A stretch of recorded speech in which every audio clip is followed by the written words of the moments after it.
Hello, my name is Julie Cooper and I am a fully qualified nutritional therapist. I'm here today to answer as many questions as I can as part of NRAS's Ask Me Anything series.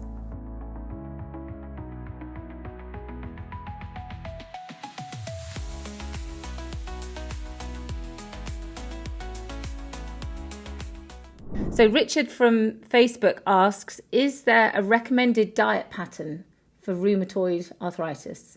So for myself and my clients, I usually recommend a Mediterranean style approach to eating when managing RA.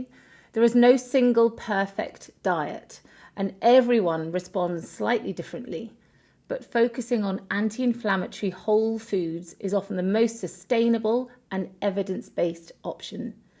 This means prioritising vegetables, fruit, legumes, olive oil, nuts, seeds, whole grains and oily fish, while keeping ultra-processed foods, excess sugar and trans fats to a minimum.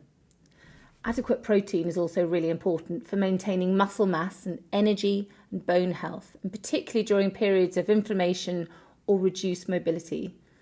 I also encourage people to support gut health with plenty of fibre-rich foods and to stay curious about any personal food triggers that they may notice. The key is finding a balanced way of eating that supports your symptoms while still allowing flexibility and enjoyment around food. And Jane from X has this question: how can I identify my personal food triggers? Well, I always recommend keeping things really, really simple. If you feel that certain foods may be worsening your symptoms, start by keeping a short food and symptom diary. This can be on paper or on your phone, whatever you prefer. Just a few notes each day about what you ate and how you felt physically and emotionally. Over time, patterns sometimes become much clearer. If you consistently notice symptoms after a particular food, you could try removing it for a short period and monitoring whether anything improves. It's important not to become overly restrictive or fearful around food. The goal is awareness and balance, not perfection. Joints out of the window from Reddit asks, do you recommend supplements for RA? I'm very much food first when it comes to nutrition. Supplements can be supportive, but they're unlikely to compensate for a poor diet or lifestyle.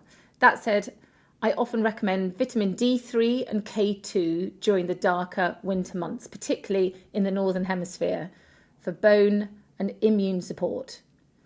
A good quality omega-3 supplement may also help support inflammation, balance and joint health. Some people may also benefit from probiotics, particularly after antibiotics or surgery, to support their gut health and immune function. But supplements should complement a strong nutritional foundation, not replace it. Beth from Instagram asks, what's a healthy approach to weight management with limited mobility? I encourage people to focus less on restriction and more on nourishment. A balanced Mediterranean style diet rich in protein and fibre, healthy fats and colourful whole foods can support both inflammation management and weight balance. I usually suggest minimising ultra-processed foods, excess sugar and highly refined carbohydrates where possible, while focusing on simple meals cooked from scratch most of the time. Movement is important too, even if your mobility is limited. Chair-based yoga, Pilates, seated strength work and resistance exercises can all help support muscle mass, bone density and your overall well-being.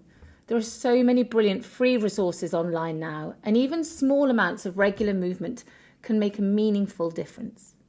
4 shots espresso from Reddit. I don't recommend 4 shots of espresso, needless to say. Anyway, asks, how can I protect my bone density while managing RA? People living with rheumatoid arthritis can sometimes be at greater risk of bone loss due to inflammation, menopause, reduced mobility and certain medications such as steroids. I usually encourage clients to focus on a few key foundations, staying as active as possible, including some strength training, eating enough protein from whole foods, prioritising calcium-rich foods and vitamin D, and managing inflammation through nutrition, sleep and stress reduction. reducing smoking, excess alcohol, and long periods of inactivity. It doesn't need to be extreme. Small, consistent habits are often the most productive long term.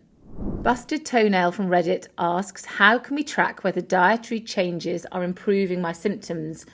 Sounds like he or she might have been a marathon runner. One of the most useful things you can do is to keep a very simple symptom tracker. So every week or so, you give yourself a score out of 10 for things like pain, stiffness, swelling, digestion, sleep, energy, and mood. And this can help you step back and see whether there are any patterns or gradual improvements over time, which can otherwise be difficult to notice day to day. It can also be really, really valuable information to share with your healthcare team when reviewing your treatment plan. Jack from X has this question: how does stress, sleep, and diet interact with RA? Stress can have a surprisingly significant impact on rheumatoid arthritis because the immune system and the nervous system and inflammatory pathways are all clearly connected. Periods of chronic stress may increase inflammation or worsen sleep quality and make symptoms such as pain, fatigue, and stiffness feel more intense. Many people notice that flare-ups are more common during emotionally stressful periods or busy work schedules or poor sleep. For that reason, I always encourage a more holistic approach to RA management, including gentle movement, good nutrition, regular sleep routines, stress reduction practices, and supportive social connections. These are a couple of brilliant free resources on the NRAS website. You can ask to be sent them in the post or download them, and they're absolutely brilliant. Meredith from Facebook asks, are there hydration or caffeine guidelines I should follow? For me, again, I say it often, it always comes back to balance. Moderate caffeine intake is usually absolutely fine for most people, but relying on large amounts of caffeine to push through exhaustion can sometimes worsen stress, anxiety, and sleep quality, which may indirectly affect inflammation levels. But hydration is really important too. Staying well hydrated helps to support joint lubrication, energy, circulation, kidney function, particularly if you're taking medications such as methotrexate. As a general guide, aiming for around 1.5 to 2 litres of fluid daily is a sensible target for many people, spread consistently throughout the day. We have a question from Alan on Facebook. Does alcohol affect RA symptoms or medications? Alcohol affects everyone differently, but for some people, it can worsen inflammation, disrupt sleep, and aggravate fatigue or joint symptoms. It can also interact with certain RA medications, particularly methotrexate, non-steroidal anti-inflammatory drugs, and steroids. So it's always important to follow medical advice. Personally, I encourage a balanced approach rather than strict perfection. Having several alcohol-free days each week can be really supportive for liver health, gut health, and recovery, while still allowing flexibility for social occasions and enjoyment. There are also some fantastic alcohol-free alternatives available now, which many people, including me, genuinely enjoy. As always, it's about finding a realistic balance that supports both health and quality of life. One of our patient views representatives, Malcolm, asks, what foods are harmful for RA? I'm generally very cautious about labelling foods as strictly good or bad because nutrition is rarely that black and white. And overtly restrictive diets are often difficult to sustain long term.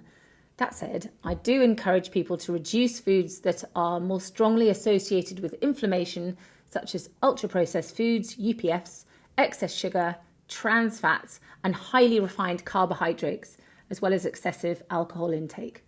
For most people, focusing on anti-inflammatory whole foods as part of a balanced Mediterranean-style diet, the majority of the time, is likely to be far more beneficial than obsessing over perfection or cutting out large numbers of foods unnecessarily.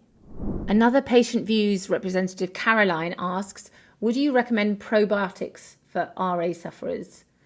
There's a growing interest in the role of probiotics in supporting people living with rheumatoid arthritis, particularly because of the close connection between gut health, the immune system, and inflammation.